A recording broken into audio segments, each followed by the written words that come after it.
Cinema సందర్భంగా కూడా మేము కొన్ని రాసాం.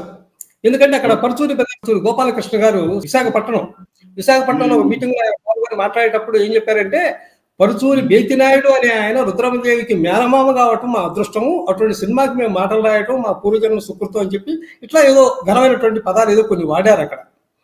దాన్ని బట్టి మాకు వెంటనే అర్థమైపోయింది పరిస్థితి. ఓహో, వీళ్ళు ఏదో సినిమాని వక్రీకరించడానికి ప్రయత్నిస్తున్నారు, ఏదో వక్రీకరణ జరగబోతుంది అనే ఉద్దేశంతో చాలా స్పష్టంగా వెంటనే మళ్ళీ సెన్సార్ బోర్డుకు లెటర్ రాయటం జరిగింది.